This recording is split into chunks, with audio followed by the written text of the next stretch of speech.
Thad Brown along with Carl Jones talking about the Bills and the comments from the owners' meetings from both head coach Sean McDermott, general manager Brandon Beane, and two guys who, if they have a bracket right now, I think their brackets are good because everybody's bracket is good right now. I mean, when all the ones and twos get through, that was the one thing I was thinking this morning, that no one's going to come in and say, oh, my bracket's. No, everybody's bracket is still good, right? I got two. I got Tennessee winning one, UConn winning the other. They're both fine. No problems at all. See, one of my brackets, I feel like I was going to be the smartest guy in the room, so I took a bunch of upsets, and that didn't really happen. You were not the smartest guy in the room. By far. No, that's all right. But, we got UConn and we got chalk in the other one, so I'm feeling confident in that one for sure. Yeah, chalk is very popular this year. Now, as for the Bills, not a whole lot of brand new stuff from Beane and McDermott. They both, of course, spoke to the media a month ago at the NFL Scouting Combine. A question that continues to come up with Sean McDermott, in part because we don't got much else to ask him at this point, is whether or not he or Bobby Babich will be the one calling defensive signals. Got the question again at the owners' meetings and said they hadn't decided yet. Now, look, it is March whatever.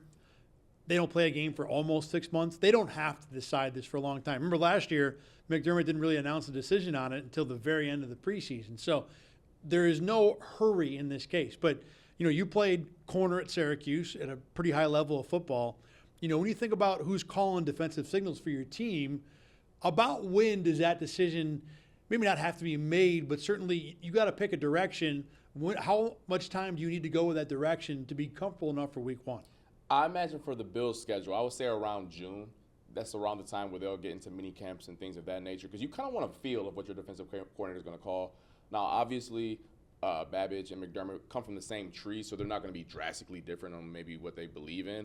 But you do want a certain feel on, okay, maybe on third down. I think McDermott's leaning that way, so I don't have to be as thrown off when I hear the green dot give his answer or give the play out in that regard. So I would say around June you get a little bit comfortable, because it's more than just, hey, I see the call, go out there and execute.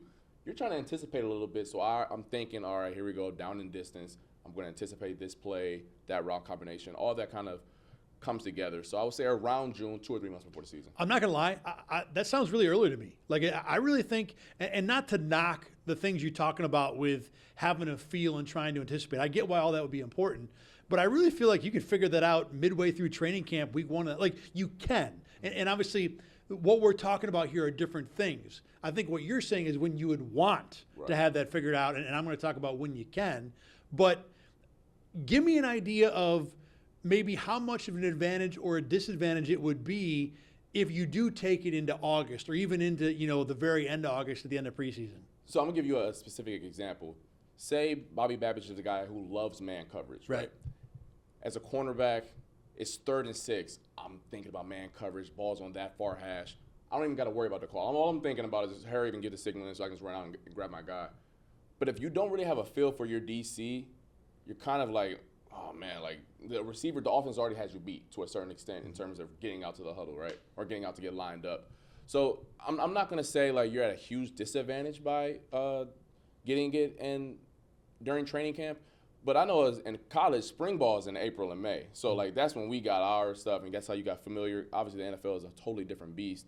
But you do want some familiarity. Now, granted, like I said in the beginning of this, though, if they go to Babich, it's not like he's drastically different from McDermott. They come from the same tree, come from the same philosophy. So I don't think it'll be too much of a drastic difference either way. I kind of see what you're saying, because if you're a corner, you got the call. Am I man? Am I zone? Am I whatever I'm going to be? But then once you get past that, then you're thinking, all right, well, this is the receiver I've scouted all week. I know against A, he's going to do B, or in 3rd and long, he's going to do this. The less time you think about the call, I think what you're saying is the more time you can think about all that other stuff, which can be helpful, certainly on Sunday. I'm not spending all that time in practice. I mean, watching film all week just to hear a call and go and execute. Like, no, it's so many little things you pick up on.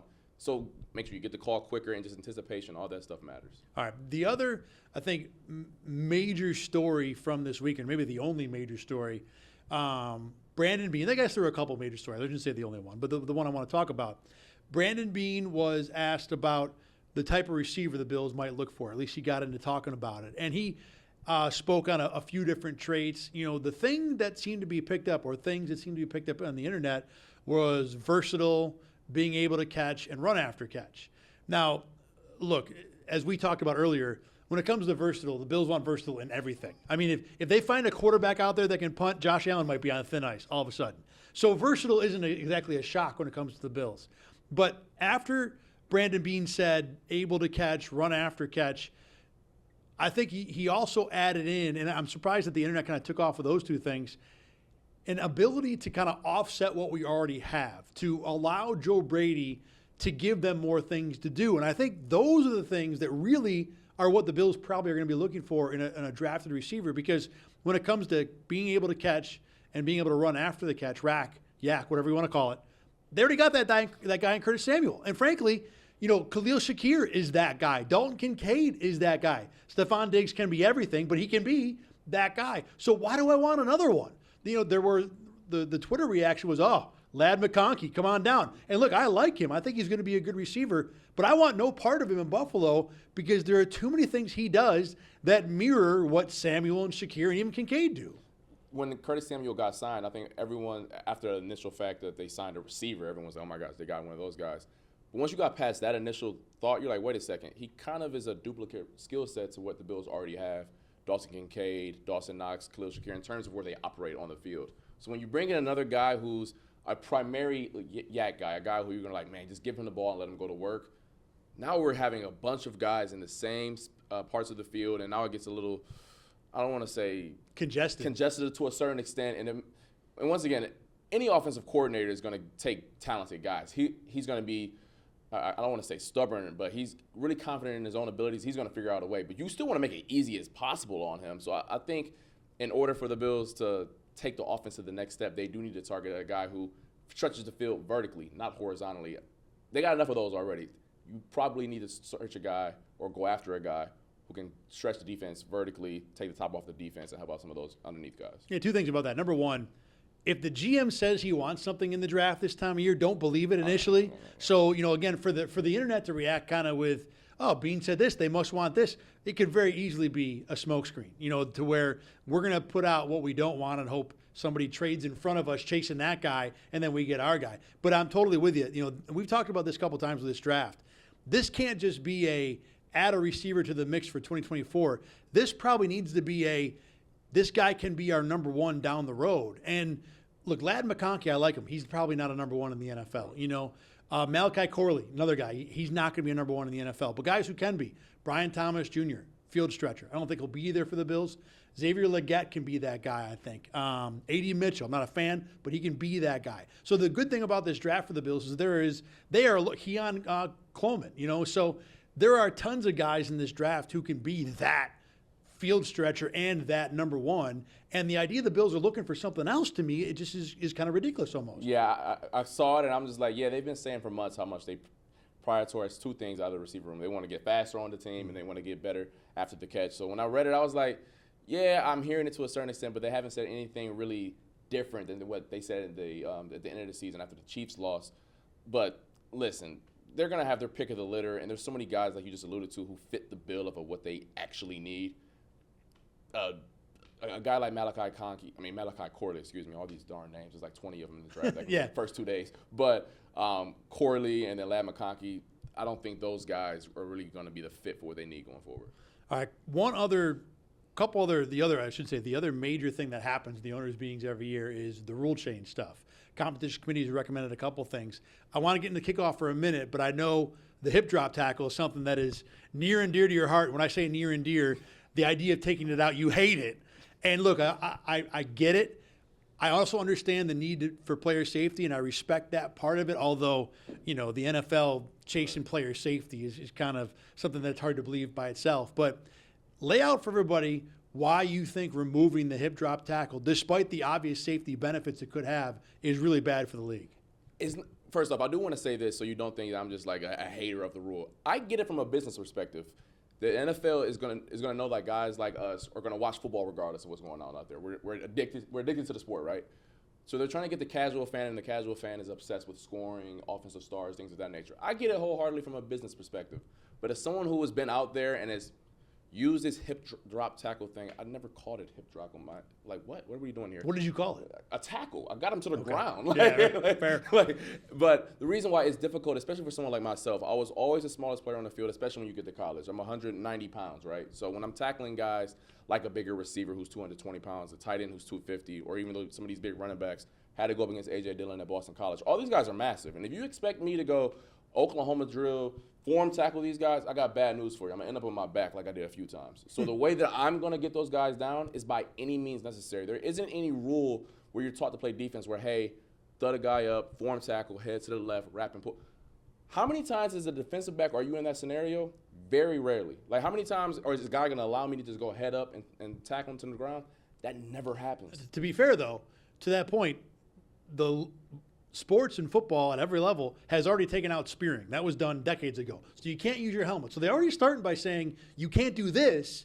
Now they're saying you can't also do this, which, look, I get makes it harder, but that specific can't do this, to me, is just adding one other thing to the list. It's not as big a deal. They're adding another thing to the list, but like when the tackling epidemic around the league, and you talk to any high school coach, they'll agree with this, it's bad from the NFL down. Like, players don't tackle as well as they used to. A lot of it has to do with the practice time being cut. But another reason is because the target zone is getting so much smaller. Mm-hmm. It is harder. And we can take headshots out the game. I think everyone agrees that we don't need. For sure, yeah. The spearing thing is an extreme example. I don't care in any capacity. Going over the middle, up to, I don't care. The headshots can go. I think we all can agree on that one. But the NFL is creating certain problems, taking away certain things and creating other problems. This hip drop tackle thing, I remember it vividly because I was in high school when hawk tackling became a thing. Seahawk tackling. Yeah, I've watched this. Yeah, and folks, if you want, go Google Seahawk tackling. You'll see Pete Carroll from a video like 11 years ago basically teaching what the NFL just was going to outlaw. And then they're wondering why over the past 6-7 years that the hip drop tackle has gone up. Well, I mean, I hate to break it to you. You guys introduced this thing, brought it to the collegiate and high school level, and then are surprised when those guys finally get into the NFL why they're tackling that way. So, I mean, I understand it from a business perspective. I'm not naive, and players are going to figure it out either way. Like, I mean, every other rule, horse collar, every other rule, players are going to figure it out because no one wants to get fined every week. But it is, I think, the product of the game, especially a defensive back. You're at such a disadvantage because you're already small. And listen, Mark Andrews is not going to go down somebody my size, he's going to run right through me. I'm getting him down by any means necessary. The other, I think, largely discussed rule or heavily discussed rule changes to the kickoff. And to sum up real quick for everybody at home who doesn't know, what the NFL wants to do, now this is not approved. Hip drop has been approved. That's out of the league right now. It's a 15-yard penalty. The kickoff rule has not been approved yet.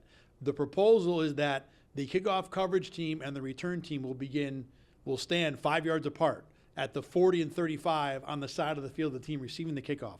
Kickoff will still be in the normal spot, but then there are rules about where it lands. If you kick it in the air short of what they call the landing zone, which is the goal line to the 20, the ball automatically comes out to the 40-yard line. If you kick it into the end zone on the fly, the ball comes out to the 30. They just changed that on Monday. So the idea being, end of day, they want to promote kickoff returns, and they want to do it so that guys are not on a 50 or 60-yard sprint to reduce the speed of collisions. Now, at Syracuse, you were also on kickoff team. So give me your take on any part of this, how it might impact coverage, the type of player who might be on either side of that play, what it might do. Will it have the intended result of creating more fun to watch kickoffs? I think the kickoffs will be more fun with players who aren't coming down as fast, like 100 miles per hour. That makes a huge difference. I mean, it takes a guy on kickoff return, the return team. You got to be wrapped a little. Your nuts got to be wrapped a little loose to want to be on that unit because guys are coming at you 20 miles per hour with no regard for the body. I was one of them, and the fact that they won't have that full head of steam, I think that. I know we're going further away from how the game used to be played, but I think this is one play where I'm like, you know what? If we're going to make the game safer, I'm okay with it. Like, I loved it, but you know what? If that means the future generations don't have to worry about a heightened risk of concussions and things of that nature, I'm okay with it, and it will promote more guys to come out because those guys do want to take the ball out. Let's be frank here. Like, that's a job. Like, kickoff return, those guys love that. They also ain't wrapped too tight either. I'll tell you that right now. Those guys are insane. Any guy who does punt return or kickoff return, you're your own beast, so shout out to you guys for that. But I think it's going to be fun, though. I think it promotes more returns, and it's a part of the game that I think has been lost over the past 5 to 10 years or so. Like, growing up as a kid, Dante Hall, Devin Hester, guys of that nature, those were the cool guys to me.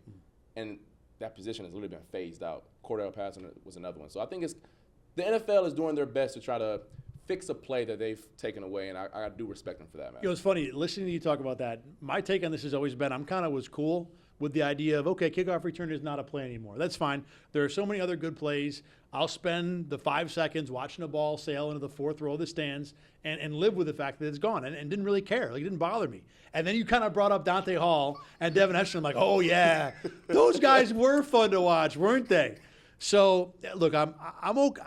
At the end of the day, this league needs to be safer for the survival of lots of parts of it, not just the players themselves, but the financial health of it. And I know the NFL is ridiculously financially healthy. Regardless, there is a future out there where if you're not careful, that'll all go away. Agreed. So I think player safety is always where I would lean.